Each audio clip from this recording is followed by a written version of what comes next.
Assalamualaikum warahmatullahi wabarakatuh. Kami dari kelompok 6 akan mempresentasikan tentang materi strategi pemasaran. Di sini kami beranggotakan Faradila Apriliani, Meita Hersanti, Meriza Cynthia, dan Ramadan Zikrilia. Untuk materi pertama akan dipaparkan oleh saya sendiri, yaitu tentang definisi strategi pemasaran. Definisi strategi pemasaran adalah tindakan struktur yang bertujuan agar produk perusahaan dikenal masyarakat luas.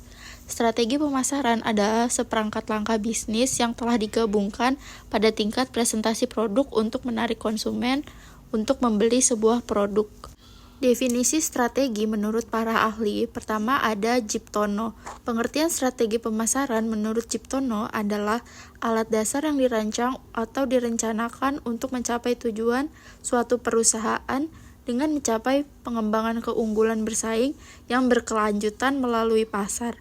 Pasar yang di dalamnya ia berpartisipasi dan program-program yang digunakan untuk melayani pasar-pasar sasarannya. Yang kedua, menurut Philip Kotler, strategi pemasaran adalah suatu keadaan pikiran yang akan digunakan untuk mencapai tujuan pemasaran suatu perusahaan yang dapat berupa strategi khusus untuk pasar sasaran, positioning, bauran-bauran pemasaran, dan besarnya pengeluaran pemasaran. Selanjutnya ada menurut Guiltinan dan Paul. Menurut Guiltinan dan Paul, strategi pemasaran mengacu pada pernyataan utama mengenai dampak atau efek yang diharapkan dari pemuasan suatu kebutuhan pada target pasar yang telah ditentukan. Selanjutnya ada fungsi strategi pemasaran. Yang pertama itu sebagai pedoman pemasaran produk. Seperti yang dijelaskan tadi, strategi pemasaran yang ideal melibatkan proses memperkenalkan produk kepada konsumen, melibatkan mereka dengan produk tersebut sehingga terjadi konversi di mana produk tersebut dijual.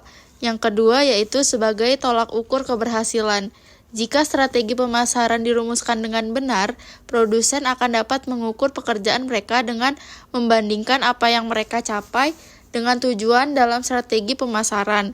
Oleh karena itu, merencanakan langkah-langkah spesifik dalam setiap strategi yang dibangun perusahaan sangatlah penting. Yang ketiga, ada sebagai alat kontrol dalam pengawasan.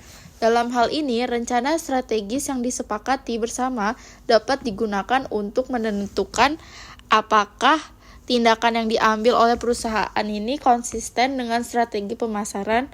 Rencana kerja ini kemudian dapat digunakan untuk menetapkan kembali langkah-langkah yang jauh dari tujuan strategi pemasaran. Selanjutnya yaitu komponen penting dalam membangun strategi pemasaran. Pertama ada produk. Produk merupakan inti dari strategi pemasaran. Produk harus memiliki nilai, kualitas, dan keunikan yang dapat memenuhi kebutuhan atau keinginan pelanggan. Yang kedua ada pesan produk. Pesan produk adalah bagaimana produk dikomunikasikan kepada pelanggan. Ini mencakup branding, storytelling, dan manfaat yang ditawarkan kepada konsumen. Yang ketiga ada pelanggan. Memahami pelanggan adalah kunci sukses pemasaran. Segmentasi pasar, kebutuhan, preferensi, dan perilaku konsumen harus diperhatikan agar strategi pemasaran lebih efektif. Yang keempat tuh ada promosi. Promosi mencakup berbagai metode untuk menarik perhatian pelanggan seperti iklan, media sosial, diskon, dan event pemasaran. Yang terakhir ada tim marketing. Tim marketing berperan dalam merancang dan menjalankan strategi pemasaran. Mereka harus memiliki keterampilan analisis pasar, kreativitas, serta kemampuan komunikasi yang baik untuk mencapai target bisnis. Selanjutnya, tujuan strategi pemasaran. Pertama, mendapatkan keuntungan. Bertujuan untuk meningkatkan penjualan dengan profitabilitas bisnis. Dengan strategi yang tepat, perusahaan dapat menarik lebih banyak pelanggan dan meningkatkan pendapatan. Yang kedua, memperkenalkan merek. Membantu membangun kesadaran merek di kalangan pelanggan. Semakin dikenal sebuah merek, semakin besar peluangnya untuk menarik pelanggan baru dan mempertahankan pelanggan lama. Yang ketiga yaitu menjangkau pelanggan. Yang efektif memastikan bahwa produk atau layanan dapat menjangkau target pelanggan yang tepat. Ini dapat dilakukan melalui berbagai saluran komunikasi seperti media sosial, iklan, dan kampanye pemasaran lainnya. Yang keempat yaitu meningkatkan pangsa pasar. Dengan strategi pemasaran yang baik, sebuah bisnis dapat meningkatkan pangsa pasarnya yang bersaing lebih baik dengan kompetitor. Yang kelima, meningkatkan keunggulan bersaing. Pemasaran yang inovatif dan efektif membangun perusahaan untuk lebih unggul dibanding pesaing, baik melalui diferensiasi produk, harga, atau pengalaman pelanggan yang baik. Yang keenam, memanfaatkan peluang pasar.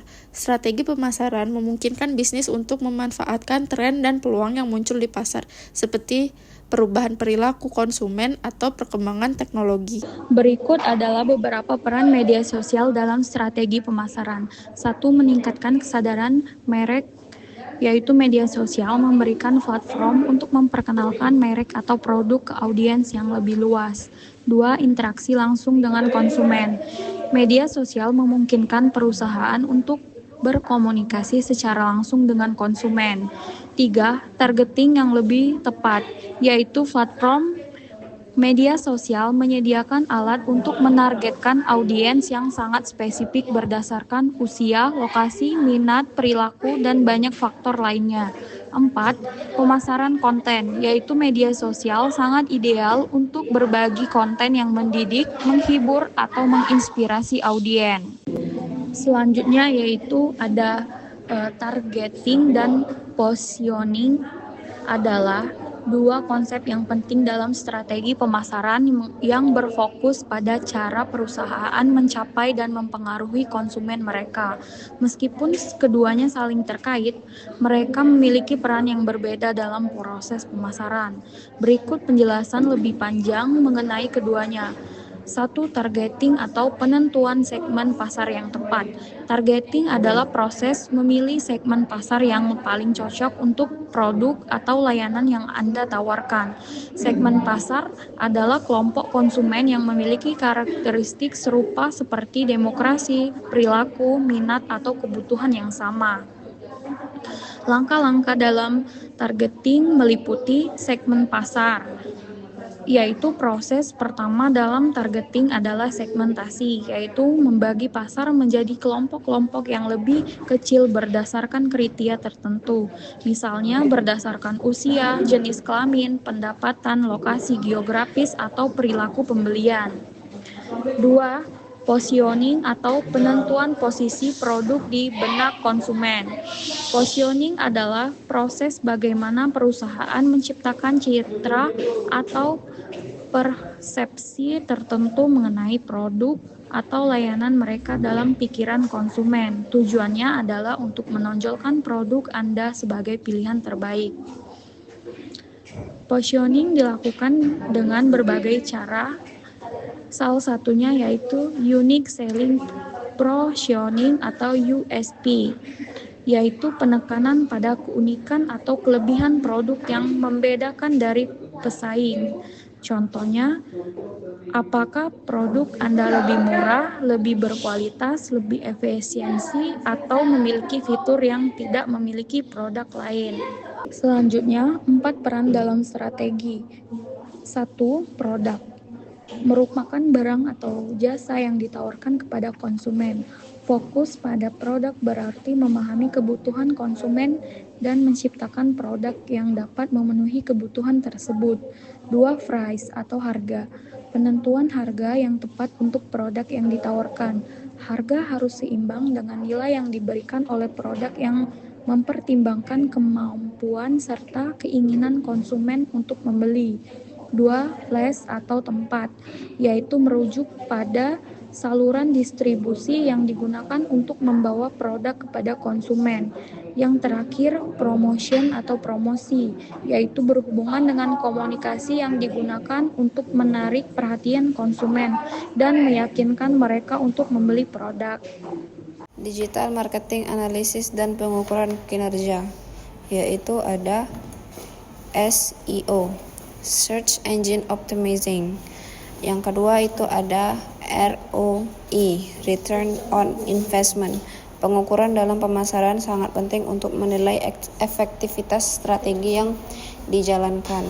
Lalu yang kedua itu ada Customer Engagement, membangun hubungan jangka panjang dengan pelanggan melalui komunitas yang efektif, pengalaman pengguna yang baik, dan pelayanan pelanggan yang responsif.